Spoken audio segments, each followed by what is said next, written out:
Hey guys, how many of you heard of Rogues Hollow? Probably not, because this mining town was thriving, or at least it was thriving, has been long abandoned. However, there are some spooky stories that many visitors have told, which I'm about to tell you. But first, let's dive into a little bit of the history of the town. Rogues Hollow was established in 1840, and for over a century the town flourished as many miners flocked to the mines to work.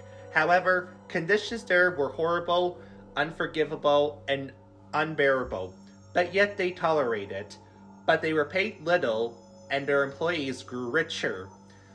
The only way they were able to express their grievance is at the 7 salons, or saloons, that were established across the town, where they can grab a drink, and when they have enough to drink, that's when they start complaining and sharing their grievance with their employers. Normally we would file a grievance to our union, but back then those things never existed, and even if they were to try to express their grievance to their employer or boss, they probably would have been laughed at and probably would have been fired or just simply didn't care. However, the town was seemingly flourishing, but when visitors were to come to the town, they were cautioned to bite their tongue, as the townspeople will not take any kind of nonsense lightly. However, by 1940, the town was completely abandoned and the forest swallowed it back into the ground from whence it emerged. And no sunlight could ever penetrate the thickened forest, and what little light managed to penetrate shines light on the remains of the town. While the inhabitants has long since disappeared, the spirits of the town still remain. The now abandoned town has many ghost stories. One in particular was that of a young watermiller who suffered a tragic accident where he was crushed underneath a water mill, and even though the house and mill had been abandoned and now eventually burnt down, the spirit of the miller continues to haunt those who would visit there. There was a person who did bought the house prior to the fire, but days later a fire broke out, as if the miller did not want anyone intruding onto his home.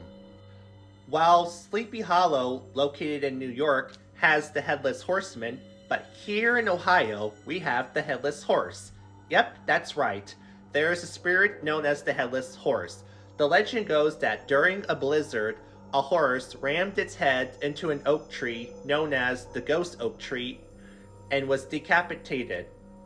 Over the years, many visitors and passerbys had to pass by the oak tree and have encountered its spirit. One man in particular, known as Mickey Welsh, encountered the spirit. As he was riding his horse and passing by the ghost oak tree, he noticed that his horse had stopped. Despite his effort to try to get the horse to move, the horse would not. His horse knew that something was wrong, and when Welsh looked up, he was terrified at the sight of the headless horse. It was so terrifying that he thought it was something from the underworld, therefore giving birth to the legend of the Headless Horse. I hope you all enjoyed this video. Let me know what you guys think in the comments, and comment your favorite ghost stories, and give me your suggestions on which haunted places or haunting stories I should talk about next. And until next time, stay classy, and I'll see you all in the next video.